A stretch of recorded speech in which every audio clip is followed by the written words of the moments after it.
myself, can't nobody tell me no, no, no. And they ain't gotta love you, long as you just love you, you gon' be alright on your own. Straight up the dome. Ladies and gentlemen, you just heard it.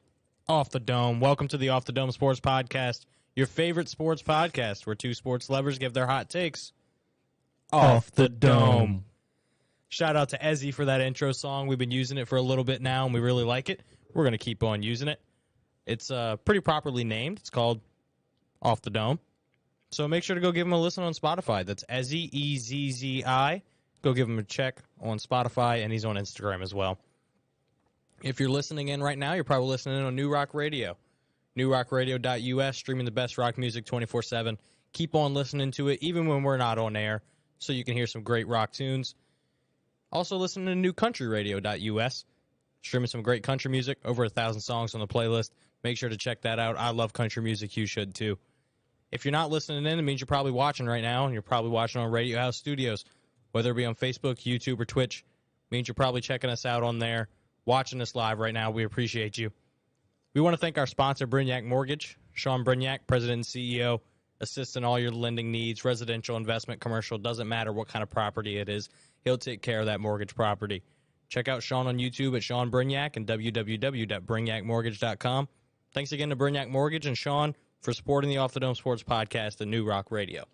If you're interested in supporting us, interested in sponsoring an episode, a month of episodes, wherever the case may be, make sure to shoot an email to studio@newrockradio.us. We have a couple introductory packages going on right now. So like I said, that email is studio@newrockradio.us, or hit us up through the Facebook page, newrockradio.us. Now that we got the business out the way, we always start off every episode talking about the LSU Tigers. We do it every time, but we're going to do it again this time, of course. And it's not going to take very long because LSU has a bye week this week. So rest up for the big game. Got to rest up next week. Got to rest up. They do not have a game this weekend, but they've got their biggest game of the year coming up next week. So it's going to be a really fun one. They're taking on Alabama on November 5th. So let them rest up, get some guys back from injury, everybody get their heads straight, maybe do a little side workout, get the chemistry going. Looked good last time we saw them, 45-20 over Ole Miss in Death Valley. Well, they'll be back in Death Valley on November 5th against Alabama. So don't you worry, we'll definitely be talking about that next week. But for now, let's let LSU be the Tigers, get their off week, and we'll give them an off week from the Off the Dome Sports Podcast. You know who never gets an off week, though? The New Orleans Saints. Yeah. They don't deserve it right They now. don't deserve an off week. Last time we saw them, they got embarrassed on Thursday Night Football by the Arizona Cardinals. They looked great in the first quarter, and then everything went down from there. Just turnovers. Disgusting. We lost the game because of turnovers. We absolutely did. Hopefully that'll change this Sunday when we're taking on the Las Vegas Raiders. We'll be home. We'll be in the Dome. Noon kickoff. So, one of those Sunday noon games in the Dome. People will be out drinking at 8 a.m. Correct. Getting ready. We'll be in Arkansas. We will be in Arkansas, so we will not be there, obviously. But we'll still be drinking. Well, you will be. But yeah, Saints at home against the Raiders. Spread right now, 1.5 in favor of Vegas. Over-under is at 49.5. I think it's a pretty high over for this game, in my opinion. Yeah, I mean, we've seen both these teams perform offensively recently. But, again, both these teams started off pretty shaky on offense early in the season. But recently they've picked it up on both teams. Mm-hmm. We've seen the Saints score 30 last week. Yeah. Yep. The Raiders, they started off the game slow against Houston, but they got their footing in, and they put up some points, and Josh Jacobs just went off like he's been going off. Josh Jacobs has been absolutely insane. We're going to touch on him in a minute. But for now, let's stick with the Saints. They announced that Andy Dalton will be starting again. Andy Dalton remains our starter, even though Jameis is healthy. Okay, this is probably his last shot. Yeah. If we lose this game, agree. I would see Jameis coming back. Yeah, I don't disagree with it. He did throw, in the books, it's 3 picks. Two of them were his fault. One of them was not his fault. That should have been a completion for a first down and kept the drive going, but Yeah, I mean, either way, in the books, it's 3 picks. I mean, he had tons of yards. He had 4 touchdowns. So if you don't include the picks, sure, he looked great. But 1 red zone pick, 2 pick sixes, that takes away at least 3 points because Will Lutz is going to make a red zone field goal, and then you're adding 14 points for the Cardinals. So that's a 17-point swing. We only lost by 8 points. Exactly. So I mean, by math, you can blame it on Andy Dalton. Of course, it's not only his fault. The defense can't allow 28 points. I mean, of course, if you allow 28 points, we win the game because the offense scored 34. But I think they did play well enough for us to win the game. I think a big portion of that though was the Cardinals' defense kind of letting up in the second half because they were up by 17 points, 20 points at sometimes. Yeah, that's a new nickname. I've never heard that one before. Well, that's not his nickname. It's a little thing that happened. So, for those of you who don't see the chat, our buddy Rebo said Andy FedEx Air Player of the Week Dalton. So that's a lot of words. That is a lot of words. I almost stuttered twice. But at the end of every week, they have a FedEx Air and Ground player. So they'll do 3 quarterbacks, 3 running backs who performed extremely well on the week. Last week they had Joe Burrow who threw like 500 yards crazy. and 5 touchdowns. He had like 350 in the first half. Yeah, and then they had I forgot who the second quarterback was, but it was another quarterback who had over 400 yards and 4 touchdowns. And then they had Andy Dalton in there, who threw 362 yards and 4 touchdowns. So if people didn't watch the Saints game or don't know that Andy Dalton threw 3 picks, they're like, oh, yeah, he did great. And then you look at it and you're like, Andy Dalton threw 3 picks, including 2 pick sixes, and they're nominating him for the Air Player of the Week. It's a funny little thing, I would say. But yeah, good point, Rebo. But yeah, even though Jameis is healthy, we're keeping Andy Dalton in there. Interesting choice to me, for sure. Yeah, especially after what we saw last week. I know second half he threw some touchdowns. He didn't turn the ball over in the second half, but you were down 28-14 at halftime in a game where it was supposed to be really, really close. And it's because of the quarterback. So it's an interest. Oh, you know what? That's a good point, Sound Man. Yeah, that was 2 touchdowns. Yeah, so technically he threw 6 touchdowns, just 2 of them to the opposing team. Yeah, opposite team receptions, as we call them. They weren't looking at all that. No, they were looking at total touchdowns. Yeah, and it was 6, as opposed to the 4 that actually go in the stat book. But beyond Andy Dalton, Jameis is back healthy, but there's a lot of guys who aren't. Unfortunately, based on yesterday's practices and then what I've seen from today's as well, Michael Thomas, Jarvis Landry, Adam Troutman, Marshawn Lattimore, all DNP, did not practice. So it looks like they're not going to be playing this weekend. That's going to be 5 weeks in a row for Jarvis and MT. Both went out early in the season. This is going to be Lattimore's 3rd week in a row. Troutman's 2nd week. We placed Bradley Roby on IR earlier in the week, so that's another corner down, just to add to Paulson Adebo, who is listed as questionable for the game. So he's kind of a 50-50 shot right now. So there is a chance that we are without our top 2 receivers, 1 and 3 maybe, because I like Olave as our number 2. Yeah, but either way, 2 of our best receivers, our number 1 tight end, and our number 3 corners. All 3 of our corners. We're going to be without all of that again on Sunday. The injury bug has decided to infest New Orleans, not only with the Saints, with the Pelicans. We'll get to that later, but I'm just glad rookie Alontae Taylor has stepped up. He's looked very good. We saw him covering DeAndre Hopkins on his first game back and played him pretty well. He had some catches here and there, and it added up towards the end. But watching the game, he didn't really have any breakout plays or amazing catches, things like that. No. Yeah, I mean, D-Hop had stats.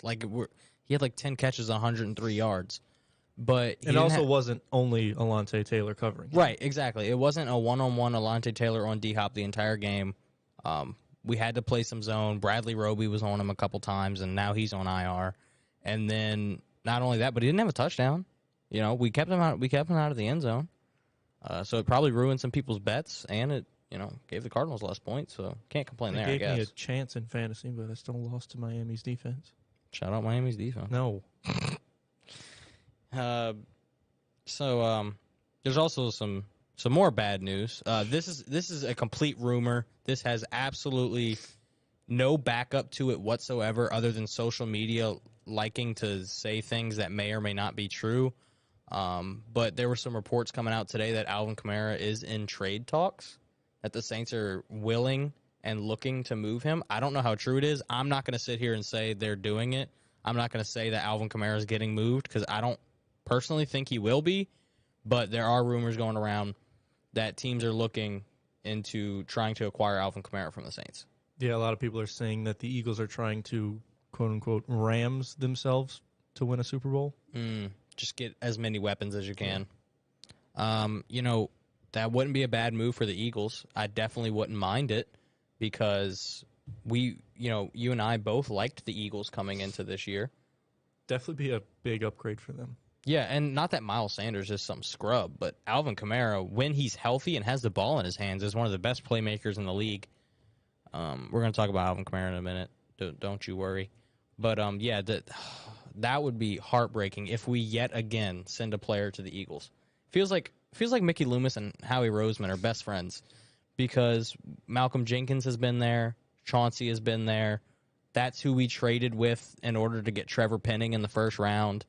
I mean, it's just this cycle of the Eagles and the Saints making some trades. Soundman said, "Can we trade 32 instead?" Well, I'm gonna be honest with you. Kamara and Matthew have both not looked to themselves. One of them is due to health. The other one is due to him being old and overrated. I love which. Well, you see, I love Tyrann Mathieu. I took a picture with him and met him a couple months ago when he was still a free agent. Hadn't signed with the Saints yet, and I pumped him up. I was like, dude, I was wearing a black shirt with a gold watch, and I was like, hey, listen, I'm wearing black and gold for a reason. You need to be too. Because I was like, come to the Saints. That would be awesome. Hometown guy. And now that he's here, I'm kind of like, yeah, I shouldn't have said that. I think I'm the only reason he came here. So You think you weighed in that much on his decision? dude, obviously. It was Look at me. It was the watch. You're right. It was the watch. Dude, he saw that fossil watch, and he was like, oh, this kid knows what he's talking about. But, all right, let's try to get off the negatives of the Saints, even though there's a whole lot of them. No, Soundman, it is not my fault. Do you think Michael Thomas should be cut? No. We cannot cut Michael Thomas for salary reasons. We would be eating so much salary. I know he's injury prone, but it would make no sense to cut him from a talent standpoint as well as a money standpoint. But a trade. The only thing we could do is trade him, and we'd have to eat some of that salary too. But my thing is who wants him? Probably a lot of people. I don't know, man. I don't know how high his trade value really is. Like, he hasn't been on the past 3 years. He's played like 6 games total. Yeah, but he played those games good. So people see that, and they're like, Has oh, he? if we could just get him healthy. I mean, has he though? Like in the past 6 years, like even when he was in, I mean, other than the Falcons game where he had 2 touchdowns, so like 5 other games, I don't think he was like. He wasn't Michael Thomas. Well, no. He wasn't 2019 Michael Thomas, and that's 3 years ago. The amount of drop-off you can see in 3 years is crazy. Like, think about what A.J. Green was 3 years ago. He was the number 1 weapon in Cincinnati, and now he isn't getting playing time in an Arizona offense that has Greg Dortch. So, I think I would love to trade Michael Thomas personally. Yeah. Not because I think he's bad or anything. I think we just kind of need to rid ourselves of him. Not that he's a bad person or a bad player or anything like that. I think it's just a toxic situation from both sides that would be better off mutually parting ways. Yeah. I think we could still get, some decent value for him because he is, like you said, falling off. He's been hurt for a while on and off the field. But I do think we could definitely get some draft picks and maybe some, role players. Yeah, but it's tough though because you see a guy like CMC. We could have made that trade for Michael Thomas. The Panthers didn't get a first round pick for CMC, so we won't get a first round pick for Michael Thomas. If we get a second, a third, a fourth, and a fifth, sure. We need picks right now. We traded them all away to get Trevor Penning and Chris Olave, but I don't know. I just don't know how much we would get in return. Maybe we could bring Personally. back Brandon Cooks. Brandon Cooks is supposedly getting shopped around. Chiefs are looking at him. Probably not anymore now that they traded for Kadarius Toney today. I hate that because I hated Kadarius Toney coming out of college, and now he's going to be good, and I'm going to look like an I idiot. mean, he was good before. Well, yeah, but there was a reason he wasn't playing this year. Yeah, I think it was a locker room type thing. Like he's one of those guys. I mean, he's from Florida. What do you expect? Oh yeah, true. If he would have went to the Eagles, him and Chauncey, that would have been a combo. But yeah, I don't know how I feel about Michael Thomas right now. I'm very conflicted. Yeah. I could see us trading him, and I could see us keeping him, and either way, I'm like, either way, I'm not happy about it. So we'll see what happens. So no, Gerald, I don't think we should cut him, but I would agree that maybe we should get him out of town. Sorry, Michael Thomas. Sorry, all the Michael Thomas fans out there. And like I said, let's get off the negatives. We've been really negative on the Saints so far, like very bad. Michael Lewis is mad right now. Michael Lewis is very mad at us right now. Hopefully we can get him back on and talk us back up, because whenever he was talking, I felt like I could run through a brick wall. And right now I feel like a brick wall would absolutely tear me down. So let's talk about how the Saints... Let's talk about how the Saints might win. So I talked to one of our buddies. He is yet to be on this podcast. We want to get him on if we can. Just schedules hasn't worked out yet. But huge football mind. Huge football guy. Huge football guy. We call him Father Forsyth. So But Father Forsyth, he gave me a key to win, and he said one of the first keys to winning this game on Sunday is our run defense. So the Saints in the past have been known for having a great run defense. I think we've been top 10 every year for the past 4 to 5 years. And we haven't looked that good this year. We have definitely been a lot more porous this year. And we're going against a running back who is on a heater. Josh Jacobs for the Las Vegas Raiders has been absolutely outstanding this year. Yeah, no doubt. Past few games, I think I played him in fantasy one week recently, and he put up over 40 points. Mm-hmm. And I was like, oh, where did this come from? And then I looked at his stat line. He hasn't put up less than 20 all season. Yeah, he's putting up like 120-plus yards and at least a touchdown every week for the last, 5 weeks. Yeah, and he's still not the number one running back because Nick Chubb's a dog. Yeah. He, thanks, Mom. But, yeah, and he had, 3 touchdowns the other day. He had, 130 yards and 3 touchdowns. He's dominating on the ground. And that's a guy who didn't even get his fifth-year option picked up. And he was playing in the Hall of Fame game. Yeah. Which, no offense, but if you're playing in the Hall of Fame game, chances are you're not a good NFL player. Chances are you're probably not making the team. And yet, Josh Jacobs played 2 drives in that game and is now a top 5 running back in almost every statistic this season. So, shout out to Josh Jacobs. Good for him, but not good for the Saints on Sunday. So, hopefully, like Father Forsyth said, that run defense can figure it out, get back to how we've been in the past couple years, and shut down Josh Jacobs, because if we don't, he is going to tear us up. Yeah, no doubt. Can you give us a key to winning? I could try. Try your best. I think we need to do the opposite of what the Raiders should do. Okay. And get the run game going early. Oh, I see. So instead of having good run defense, we need to have good run offense. Or both. Both probably optimal. Yeah. We need the run to go in our favor on both sides of the ball this game. We need Kamara to touch the ball more. That's all it is. Why is he not getting touches? What's going on? He gets into the red zone. Are they actually planning on trading him and they just don't want to give him touches because they don't want to risk his health? Is that what's going on? Are we overthinking this? What's going on? Give me some answers, Byron. I don't have them. Wish I did, because I definitely wouldn't tell you. What does that even mean? This guy. But yeah, I think when Kamara's playing, his best game is when we win. And his best game is getting the ball as much as possible. Yeah. I mean, he had less than 15 touches last week. I don't know what we're doing. Kamara is the best player on our team. I don't even think it's that much of a debate. He's the best player on our team, and he's getting less touches than, Tony Jones Jr. Well, not necessarily, but the fact that you can even name our fourth string running back is something to be said. Kamara should be, like, I'm not expecting him to be some workhorse running back who gets every single touch of every single down. Like, he's not that guy. But the fact that he's not getting, like, 20 opportunities a game when he should be getting, 20 opportunities a quarter. well, that's a lot. You'd kill him. He'd die. 20 and a half. Yeah, okay, fair. Well, still a lot, but I'll go for it. But, like, he should easily be getting about 15 carries and 7 to 8 targets every game. Like, that is good numbers for Kamara because that's how good he is. And he's really good in space. So I agree we do need to get the run game going early. How much of that do you think plays into the O-line? Well, our O-line's kind of been, though they started off really bad. Mm-hmm. Started off the season really bad.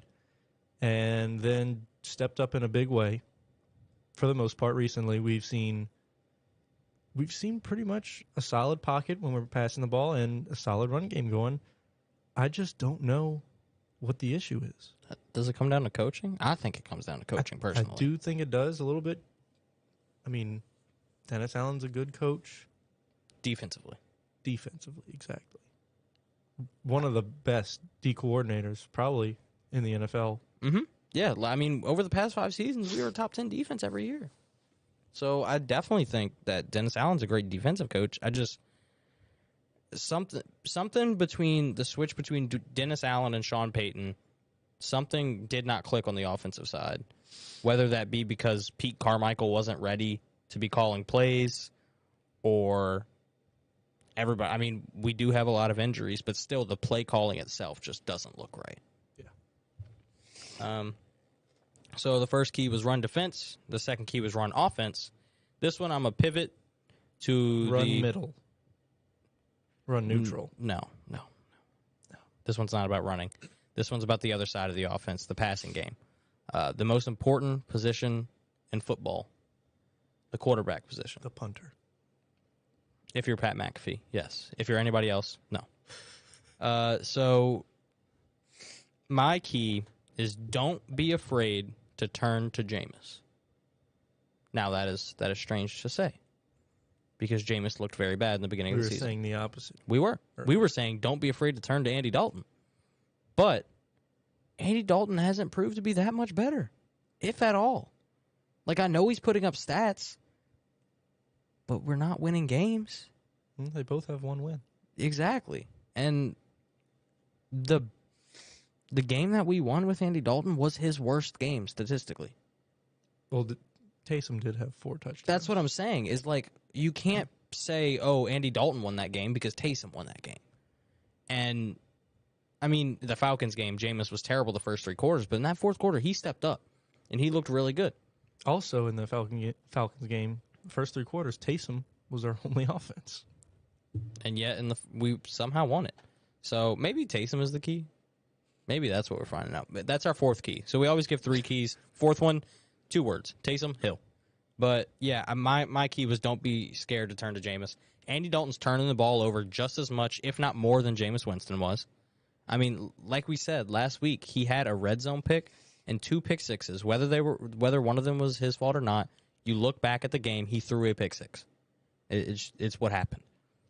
So that 17-point swing that we were talking, at least 17-point swing, maybe as much as 21, that matters. And I know Jameis didn't look good to start the season, but he has more potential than Andy Dalton.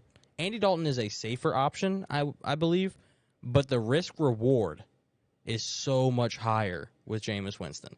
And with a team that's 2-5 and, still in the division, really, because the entire division stinks. Our division leader right now is 3-4. Like, there's no way to say the Saints can't win the division because they're only 1 game out, 1.5.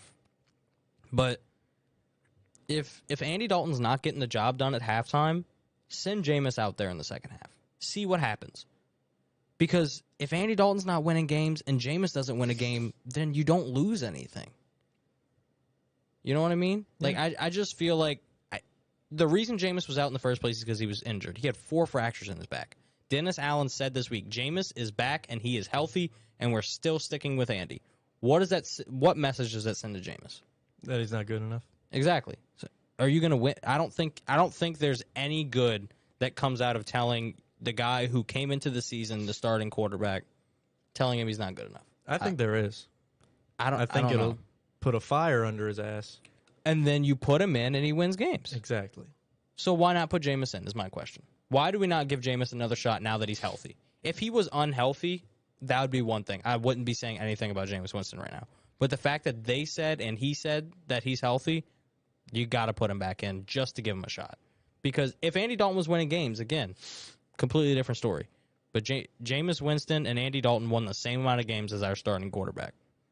So, And what they might be looking at is the point differential between the games. When Jameis was starting, we didn't put up that many points outside of the first game. And since Andy's been starting, we've put up some really nice points. We've just... still haven't won, though. Yeah. To me, points don't matter unless you get a W. So whatever it takes to get a win, that's what I'm okay with. I hope it lights a fire. I mean, if sitting him lights a fire, then good for him. I just hope that fire ignites pretty quickly. Yeah. I mean, we might see him come in at halftime, like you said. And if he's as pissed off as I would be, Yeah. I'd want to play pretty well. Yeah, that's what I'm saying. So why not give him a shot? I feel like that's the key here is to now if Andy Dalton's playing well, obviously don't pull him. Please don't. But I'm just saying if something is not working, you have another option. So use it. Anyway, you were talking about points. Let's talk about points. What's the final score for this game going to be? First, I'll give you Father Forsythe's prediction. He is not a fan of the Saints this Sunday. He said the Raiders are going to win. A travesty. The Raiders are going to win, he says. Raiders also have 2 wins, Yeah, both teams are 2-5. but the Raiders have been playing some pretty good football. The Raiders are better than their record shows, I think.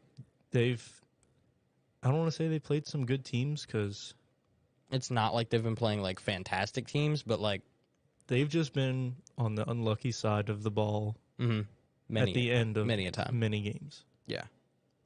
So he said 27-21. What are you thinking? I'm going to say 31-28 Saints. Let's go. Let's go. Black and gold need a win.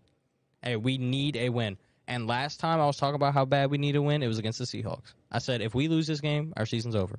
I think if we lose this game, our season's over. Therefore, we're going to do the same thing, and we're going to get another win. Saints are going to win it 26-23. Will Lutz is going to show off his clutch leg and win us the game. How many seconds will be left when he kicks it? We will. From what yard line? So, I'm envisioning it now. We are up 23-20. Okay. Raiders kick a field goal. Daniel Carlson, one of the best kickers in the league, Ties it up. ties it up with like a minute left. Maybe a little over a minute. A minute and 10, maybe. By this time, Jameis Winston has made his way into the game. Oh, no. Oh, yeah. And he pulls the Falcons, and he drives us down the field. And loses 28-3. No. We won the Falcons game, the first game of the season. He pulls the Falcons' fourth quarter again, drives us down the field. We get to about the 38-yard line. So Will Lutz will be kicking about a 55-yard field goal. 55. Oh, yeah, it's going to be a long field goal. How much time is left? Oh, we've got like 4 seconds at this point. No. And we just called our last timeout. We've got 4 seconds. We called our last timeout. It's like probably like second down, but we don't have a choice. We have to kick the field goal. So Will Lutz takes a couple steps to the side, gives a little shimmy of his shoulders. Bang! Makes the field goal. Never heard of Saints football win. sound like that. He does this. They wrap him up. They put him on the shoulders. Saints are 3-5. See, what I imagine is, because I said 31-28 also. 26-23 was my score, by the way. So Yeah, you said it already. no, I'm just saying. Okay, yeah. My scenario ended up making sense in the end. I was afraid as I was going down the rabbit hole that it wouldn't make sense. The way I see it, okay, similar to what you said, end of the fourth quarter, but Will Lutz makes the kick. We go up by 3, Okay. and the defense defense shows up. Oh. Raiders got a 2-minute drill to go down the field Mm-hmm. and at least get a field goal. Mm-hmm. They get halfway there. Yeah, they're on like the 50-yard line ish. Alontae Taylor picks it off. Wow. Give it to the Rook, huh? Hey, Tennessee's on a roll. Alontae Taylor came from Tennessee. Maybe he can help us out. I'd like to see it. But yeah, we've got the Saints winning. Both of us have the Saints winning. Our buddy Father Forsyth has the Saints losing. So hopefully he's wrong. We'll have to wait and see. Yeah. Something else is brewing tonight. The World Series starts. We wish we could have Mr. Lottober on to talk about baseball. We know how much he loves it. Oh, wait, pause. We didn't talk about our jerseys yet on Thursday. No, I'm gonna do that once we get to the NBA. Trust me, I have a good transition. Okay. Believe me. Let it happen. All right. So World Series. Wish we could have Mr. Lottober on. Big baseball guy. Oh, yeah. We but tried. He was not available tonight. he was not available, unfortunately. Big guy right there. He's involved in a lot of things. He's an important man. Very important man. So we're going to talk about the World Series for just a minute here. We'll keep it brief. We already talked about it a little bit on our last episode. So on our last episode, we gave who we think is going to win the World Series before it started. So we're not giving a little biased opinion. Oh, the Astros already won one. Oh, the Phillies already won one. I'm saying the Phillies are going to win it in 6 because they are the hottest team in baseball. Wrong. Okay. What you got? I got Astros in 5. Yours, more realistic expectation. Mine, more Cinderella story. might happen. Underdog. I'm a big underdog guy. I love a good underdog story, and I think the Phillies are a good one this year.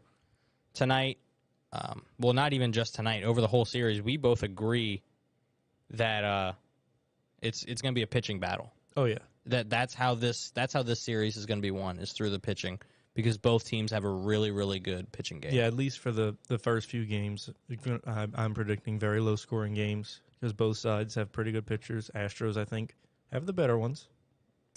Probably. Especially ace-wise. Ace-wise, yeah. Well, number 1, yes. Once it gets down to 2, I love me some Zach Wheeler. I think the Phillies have a better 1-2 combo, but I do think the Astros have the better ace. Yeah, fair enough. And that's Verlander versus Nola, and that's happening tonight, first game. Oh, shout out. Got a rock star in the chat. Yeah. Ricky. Sour Candy / Silver Dose's own Ricky Frazier. If y'all didn't check in last night on the Radio House Studios account, we had Silver Dose in studio. It was electric, to say the least. We were hosting. So if you ever want to check us out, not in the sports realm, we do specials like that sometimes. So Silver Dose is a great local band. Make sure to go back on the Facebook or the YouTube to check them out. They were awesome last night, and we had a great time talking to them. So make sure to go check that out. And thanks to Ricky for stopping by. You sounded like a very old man when you said the Facebook and the YouTube. I'm 70 in a 21-year-old's body. But yeah, so World Series starts tonight. Before it really gets started, give me your prediction for World Series MVP. So we Bregman. already gave who's going to win. You have Bregman winning Alex Bregman. the MVP. He's been hot recently. He has been good. But I'm going to go with the one guy who's been better in this playoffs, But so has this guy. Bryce Harper. Yes. He has a great name. He plays great. Stop. Why? No, but he's the hottest player in baseball right now. No doubt. And that has nothing to do with his physical attraction. The man is just good at baseball. He's hitting home runs. He's got 5 home runs in the postseason. I expect him to add at least 1 more during this series. Probably 2. He's hitting the ball. He's getting runs scored. He's getting on base. Do you think he hits a home run tonight? Tonight? No. I don't think he hits one tonight because I don't know if the roof's open or not. Remember that matters. Definitely does. Definitely to More wind resistance. Boone and Or wind could help more. definitely. Well, see, it only hurts the away team. Remember, that's what the Yankees said. Is that it's only bad for the away Of course. team. It's only bad for the team that lost. Yeah, it's the Yankees. Yeah, What it's do the you expect? Yankees. Yeah, they're gonna cry about everything. Red Sox, let's go. Reese Hopkins has been more clutch. That is true. He's much better late in games, but Bryce I would Harper. like to disagree and say that Reese Hoskins has actually been more clutch, not Hopkins. Yeah, I don't know who is Reese Hopkins. I have no clue. Is that like Dustin's brother? Dustin Hopkins, kicker for the Maybe. Chargers, Or DeAndre. or Could be DeAndre? both of their brothers. Oh yeah, that's the middle one. Yeah. Yeah, Reese Hoskins has been a very good player. I think the Phillies have been great. You think the Astros have been great. I think we can agree that they have both been great. That's why Obviously, they're in the World Series. Series. So I've got Bryce Harper winning it all with the Phillies in 6. Astros win it all in 5. All right, bye Rebo. Love you, buddy. But No, but I do agree with him. Reese Hoskins has been the more clutch player yeah, on that team. It's just Bryce Harper has been on a tear. yeah. Rebo, if you're still here, you might want to stick around because we're getting into your sport, my man. We're getting into some basketball. We're getting into some NBA. So I know how much Reese loves basketball. We're going to go ahead and talk about it. Just to wrap up what happened a couple nights ago, I watched this entire game. I usually don't sit there and watch an entire basketball game because I'm either like too busy doing schoolwork or like just don't have the capability. But I watched the entire game the I other watched night. the end. The New Orleans Pelicans took on the Dallas Mavericks in the blender, the Smoothie King Center. And that blender was blending. And the shorthanded Pels, no Brandon Ingram, out for a concussion, who will also be out for the next 3 games, not making the road trip onto the West Coast where we'll take on the Suns, and I believe the Kings as well. But yeah, no Brandon Ingram, no Zion, and no Herb Jones. Out 3 starters, so really 3 of our top 5 players. And then CJ McCollum didn't have the best night of all time. Shooting wise, he shot like 3 for 19. Like it was bad. Like he had a bad night. I mean, And everybody does. yeah, everybody has an off night. And he I'm not gonna acknowledge that. Yeah, I have no clue what the sound man and Reese are going on about. They can have it. But apparently Reese's wrench be wrenching. Apparently, oh God, that makes me so uncomfortable. I'm ready to. I don't even know what to say to him anymore. But yeah, shorthanded Pels ended up getting a win against the Mavericks. It didn't look good for a minute, but they figured it out. They played really well. Yeah, Luka loves to see. I mean, Luka loves to play his best game against the Pels. He does it every time. He averages a triple-double against the Pelicans. And yet, we won because of depth. The Mavericks ain't deep. So, I'm going to ask you a question off the dome. How many players on the Pelicans scored in double digits? What's the number? Double digits? How many Pelicans players scored in double digits? 7. 8. Damn it. We had 8 players. We only had 9 players play, and 8 of them scored in the double digits. Dogs, all of them. And, I think like 4 to 5 of them were only 11 to 13 points, so it was lower double digits. But I think that just shows the depth of the team. Oh, Reese, you're a little late, bud. I already said that like 30 seconds ago. But yeah, I mean, our team played absolutely phenomenal all across the board. Even though we didn't hold Luka in check, or Spencer Dinwiddie, or Christian Wood, because those 3 combined scored like 90 points, everyone else scored under double digits. So we didn't let any of their role players get involved, really. Yeah. We did a really good job. So shout out to the Pelicans, 3-1. They're going in to face the Suns on Friday. That'll be on ESPN, so I'm definitely going to be watching that one tomorrow night. So In Arkansas. Pels versus Suns. That'll be a good one. 2 3-1 teams, pretty hot right now. League-wide, there's only 2 unbeaten teams. The Milwaukee Bucks. Makes sense. Giannis, Drew Holiday. Chris Middleton's out, but once he comes back, they'll still be really good. Bobby Portis, dog. And then the Portland Trailblazers. The Portland Trailblazers are undefeated. Well, Dame's going to be out Yeah, for so that's 1 not to 2 weeks. That's now. not going to hold up. They're Yeah. probably going to lose. I mean, if they have 6 games over the next 2 weeks, they're going to lose 4 of them. But, that's surprising that the Trailblazers are, undefeated. Shout out to the Trailblazers. They Anthony actually Simons. lost last night. Oh, did they? Yeah. Oh, that's heartbreaking. They lost 119-98 against the Heat. Oh, well. So Looks they're like 4-1, but they're still at the looks top. like the Bucks are the only undefeated team. They're then. still at the top of the West, though. Shout out to the Bucks, only undefeated team. However, there are 3 teams that have not won yet. I'm repping one of them right now. Jersey Thursday. I told you I had a transition. So I hate this team, one of my least favorite teams in the league. However, I love this player, and it matched perfectly with this hoodie that I'm wearing. So I'm wearing a Los Angeles Lakers Shaquille O'Neal jersey. It's not one that they ever actually wore in real life. I just like the color scheme of it. Though, yeah. Yeah, it was on sale one time at like Lid's Locker Room. So it was like $60. I was like, yeah, I'll take one. What you got on over there, bud? I have on a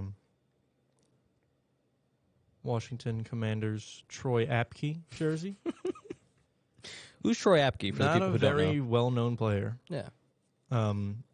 Actually, Father Forsyth was the one who gave this to me Mm-hmm. because it was like a meme from Madden. Yeah. A lot of pro league players were using this guy. Because he is insanely fast. Yes. So shout out to Troy Apke being a really fast guy. And also no one knowing who he is. So yeah, the 3 winless teams, Lakers are one of them, and then also the Kings and the Magic.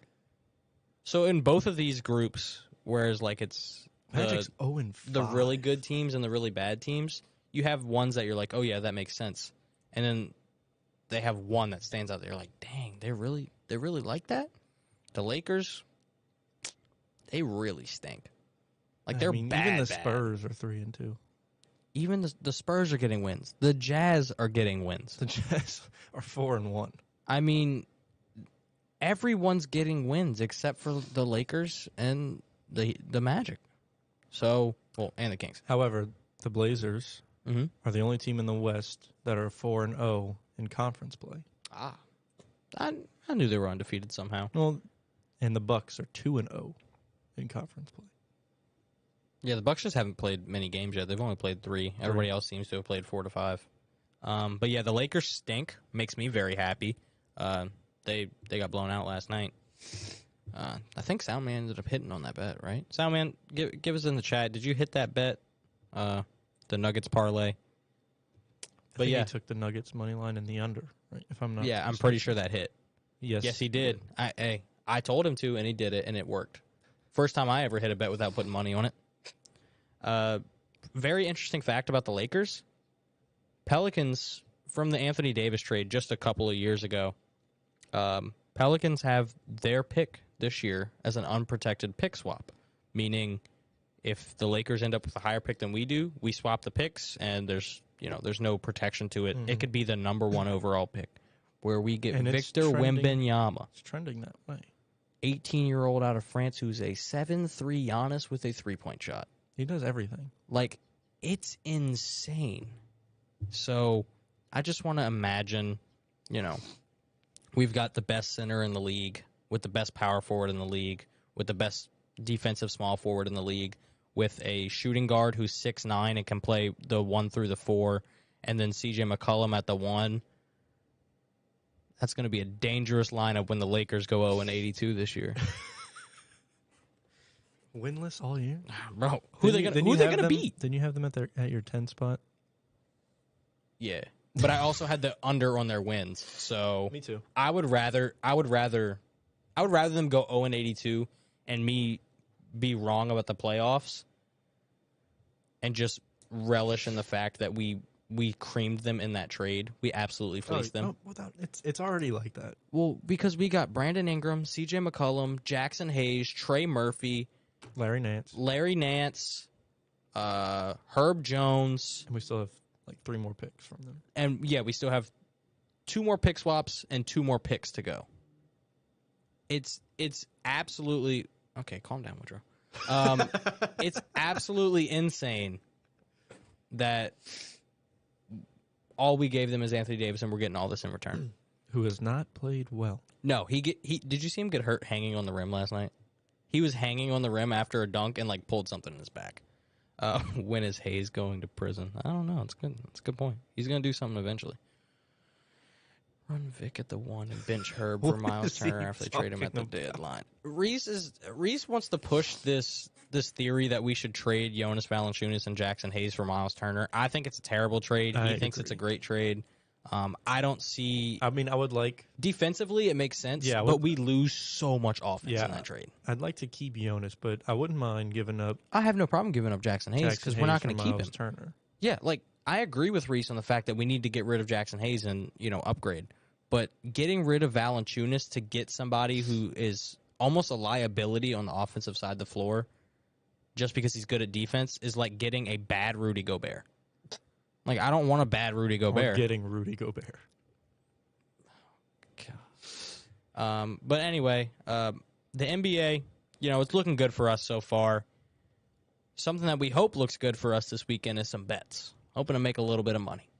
So every week we give y'all a road dog. In case you don't know what a road dog is, I explain this every episode, but we got new people tuning in all the time. We appreciate you. Road dog is an NFL team who's going on the road, and they are a betting underdog.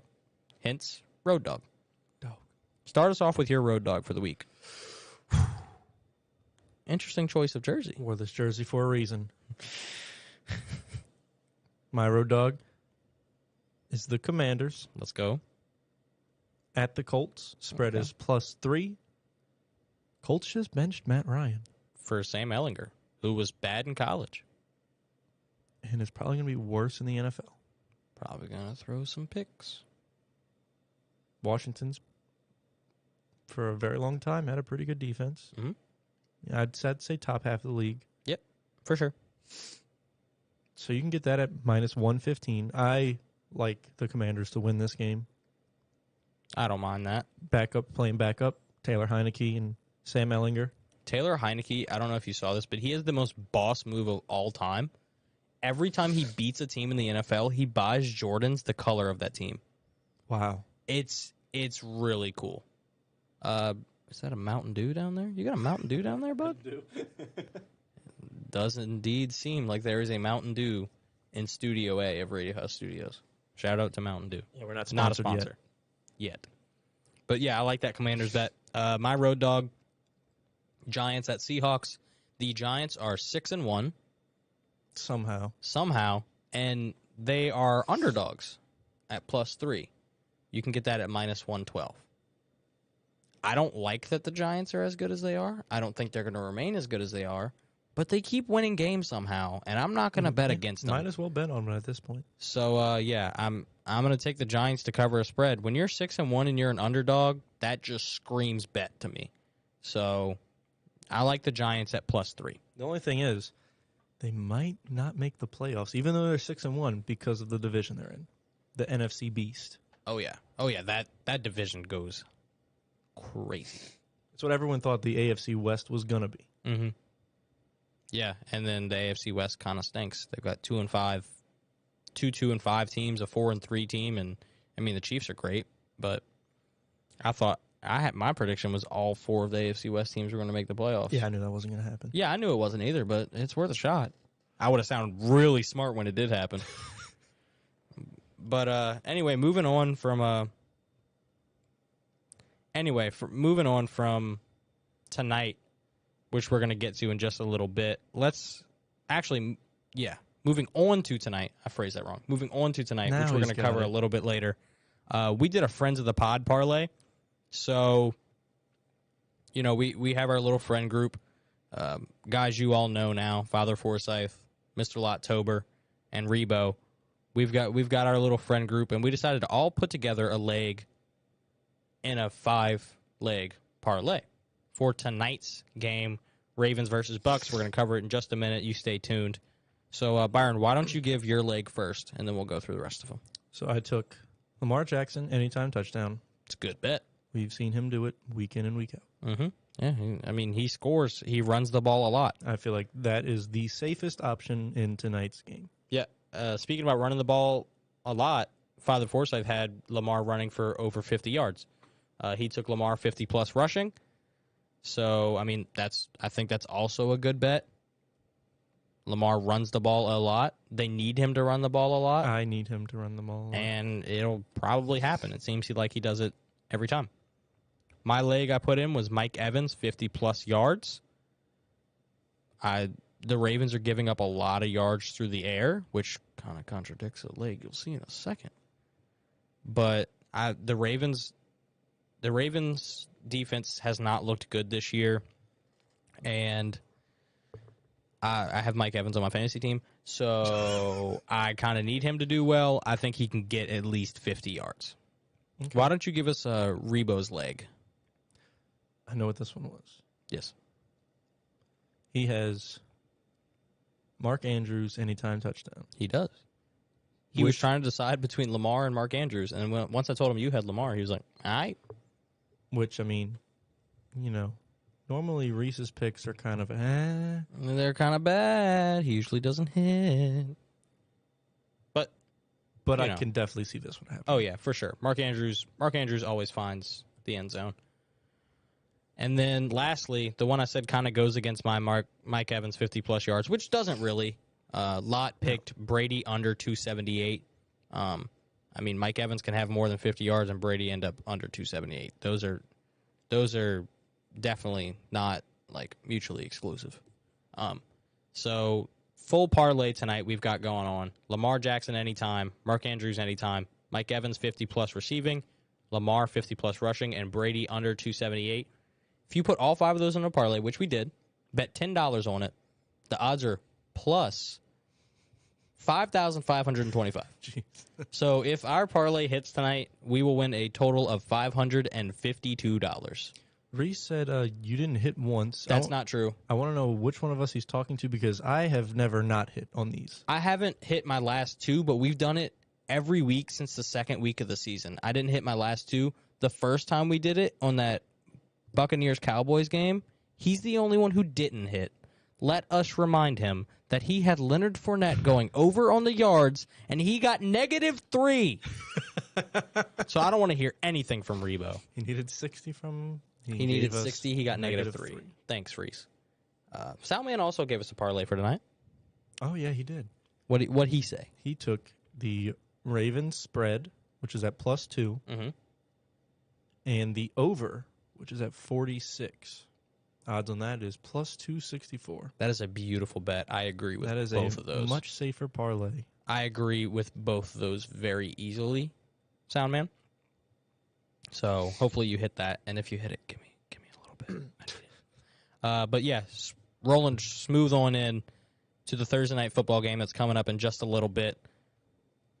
I got the injury report pulled up. Okay, sweet. So it's looking like cornerback Marlon Humphrey for the Ravens will be coming back. Ooh, that's big. That is big. He's not the best coverage guy, but you do not want to catch him in the open field because he will smack you. He's like a safety. So going down the Ravens list, next up they have Gus Edwards, who was limited in practice today. Mark Andrews did not practice today with a knee injury. Is he good for tonight? It's not looking like it. What, you mean to tell me Mark Andrews is going to miss tonight and we have a parlay riding on it? Byron, we're going to have to clarify this. Keep on going. Keep on going. Josh Bynes, linebacker, limited. Rashad Bateman is coming back tonight. Okay. Marcus Peters, also full participation. And on the offensive line, Ben Cleveland and Ronnie Stanley both were full participants. But on the defensive side of the line, Calais Campbell did not practice. Moving on to the Bucs. Carlton Davis, cornerback, did not practice. Russell Gage did not practice. Akeem Hicks was limited. Julio was limited. Sean Murphy Bunting did not practice. So already that's 2 cornerbacks and 2 receivers for the Bucs. I've got the official injury report right here. It just came out at 6:30, so this is the official injury report for tonight. So Calais Campbell and Justin Houston are both good to go. Those were rests. Mark Andrews is not even listed on here, whether questionable, out, in, whatever. So he is good to go, just like he's fine. J.K. Dobbins is not going to be playing tonight. That's why Gus Edwards is in. Marcus Peters also not playing tonight with a knee injury. D-tackle Travis Jones is out. Ronnie Stanley is also out due to an ankle. But everyone else for Baltimore is good to go. So other than Marcus Peters, J.K. Dobbins, who we knew was going to be out, and Ronnie Stanley, it looks like they've got a pretty healthy squad, which is not something we see a lot from the Ravens. That's weird. Then the list they gave to the NFL website was very wrong. Yeah, well, this one just came out at 6:30, so this might be a little bit more Might be updated. updated. Yeah, that was probably from like practice yesterday or something. Maybe. NFL, get on it. What are you doing? And then for the Bucks, it looks like they've got a pretty healthy squad as well. Looks like the only guys who are questionable are Chris Godwin and Russell Gage. Russell Gage is more of a 50-50 shot, while Chris Godwin is full participation. Looks like he's ready to go. Julio is good to go. Zion McCollum, a cornerback, looks like he's out. And then, oh, shoot, I missed this. So they've, on that list, they forgot to mention the outs. Sean Murphy-Bunting, Antoine Winfield, Carlton Davis, Akeem Hicks, Luke Gadecki, and Cameron Brate, all out. Wow. So that defense is depleted. They're without four starters. Plus Russell Gage and Cameron Brate on the offensive side, they're not looking good for them, man. But yeah, hopefully the Bucks don't get more injured for their sakes, but I wouldn't mind it for us. But yeah, I really like the Ravens tonight. Although both teams have been underperforming based on preseason expectations, especially with all those injuries we just listed. The Bucks are favored by 1.5, but I really like the Ravens. Me too, especially for fantasy football purposes. Yes, I also have Lamar in one of my leagues, so I wouldn't mind it. And then I have Mike Evans in the one I really care about the most, so I wouldn't mind a high-scoring game right here. Yeah, I got Lamar and Bateman tonight. Okay. I'm still, there still might be a chance I start Terry McLaurin over Bateman. You're going to have to do that fairly soon. Yeah. So, that being said, we both said we like the Ravens. What's your final score? I have the Ravens winning by 7, 31-24. Okay. I also have the Ravens winning by 7. I have the Ravens winning 27-20, though. That'll put them just over that 46 and still obviously hits that Ravens spread considering they're underdogs. All right. We do this at the end of every end week episode. Off the Dome. It's the name of the podcast. There's a reason we do it. Look at the NFL schedule and quickly give the winners to all the games in the slate, except for Monday, because don't forget, Monday we are doing a Halloween episode. Oh, yeah. It is Halloween on Monday, and we will be dressed up in costumes, so hopefully you can tune in on Monday night, look at us in our costumes, no giving away what they're going to be. All I'm going to say is, what? Hopefully you get that reference. And we still haven't decided what your costume is going to be, so you better figure that out. I'll work on it. All right. But anyway, here we go. Off the Dome. Let's list off the NFL games this weekend, except for the 3 we've already given, which is tonight's game, the Saints game, and Monday night's game. We're going to get all the Sunday games out the way, starting off with the Denver Broncos going to Jacksonville. Jags. I also like the Jags. The Broncos stink, and the Jags have been playing better than expected. Divisional matchup, NFC South, fight for the division between the two worst teams somehow. Panthers at Falcons. Falcons. Yeah, I'll take Falcons. Two teams I very much dislike. However, one of them has to win, unfortunately. Chicago is going to Dallas. Bears versus Cowboys. Bears. To win? Wow. I know Zeke is out, but... Mark my words. I know Zeke is out, and I know the Bears just coming off a huge win against the Patriots. I still like the Cowboys to win the game. Put up over 30 points on that Patriots defense. Yeah, you're right. But like we were talking about, everybody has a bad game. I think that was the Patriots' bad game, and I think the Bears just overperformed. I still like the Cowboys. Probably the safer choice. Yeah. But I'm who the am I safe- to be safe? I don't know. All right, next game. Miami traveling to Detroit to take on the Lions. Dolphins. I bleed gray and blue. Give me the Lions, baby. How many times are you going to pick them and then let Every you down? time. Every single time. They have never made me happy except for week 1. Or week 2. They made me happy in week 2 when they beat your little Commanders over there. But, yeah, I'm going to keep betting on... I'm not actually betting on them, but I'm going to keep telling you they're going to win. I have no reasoning for this one. I like Detroit. Let them win, please. Please let them win. Arizona, Cardinals traveling to Minnesota to take on the Vikings. Vikings. To the Super Bowl. Shout out Reese. New England Patriots. Divisional matchup against another hot team, the New York Jets. Jets. Jets. I think it's going to be a really good game. Divisional matchup. But give me the Pats to bounce back. Give me the Patriots. Steelers at Eagles. This one is the easiest game of the week, in my opinion. Yeah. Eagles. I mean, Eagles. it's not even a question. They're undefeated, and the Steelers stink. Next game, Titans at Texans. Another divisional matchup.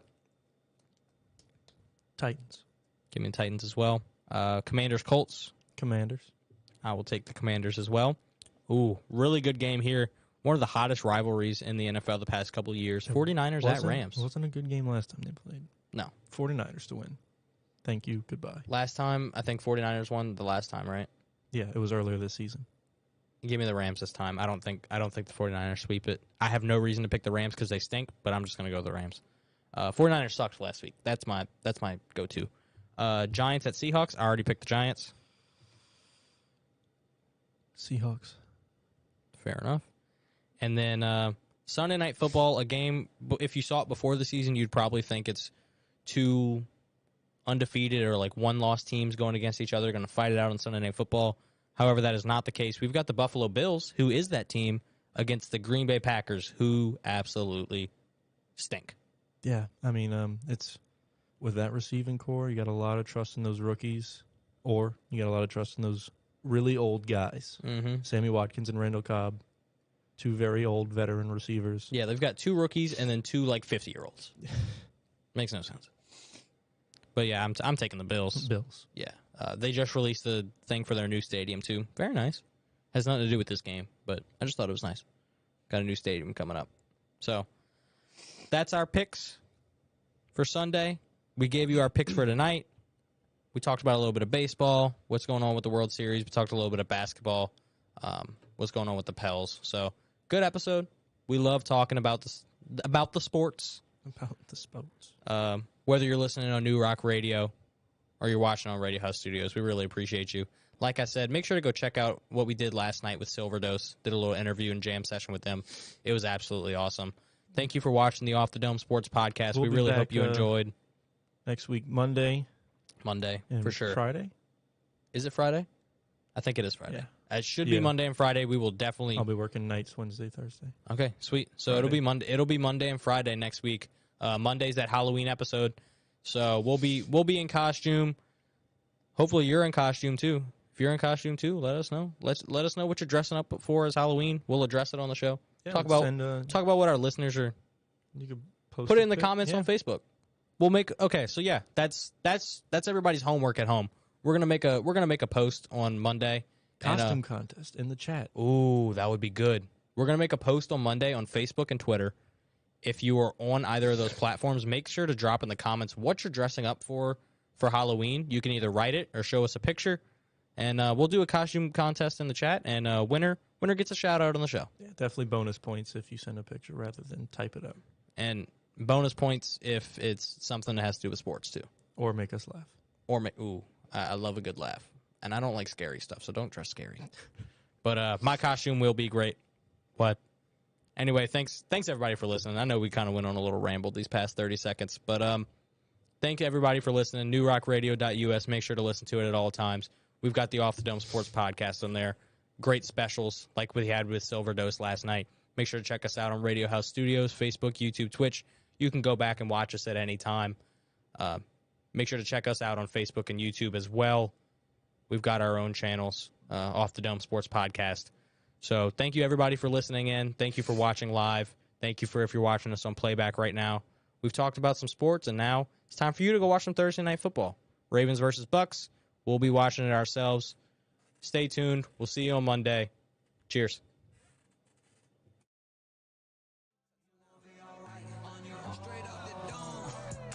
Can y'all quit acting like y'all didn't know? Yeah, took a break, but better hold your nose. Yeah, I've been cooking, don't inhale smoke. Been busy dropping hooks. Peter Pan can't leave his home. Ayy, yeah, I prefer the backseat. I prefer a taxi. all the limelight. That be too distracting. Seen too many people reach the top just to lose it off of me. That think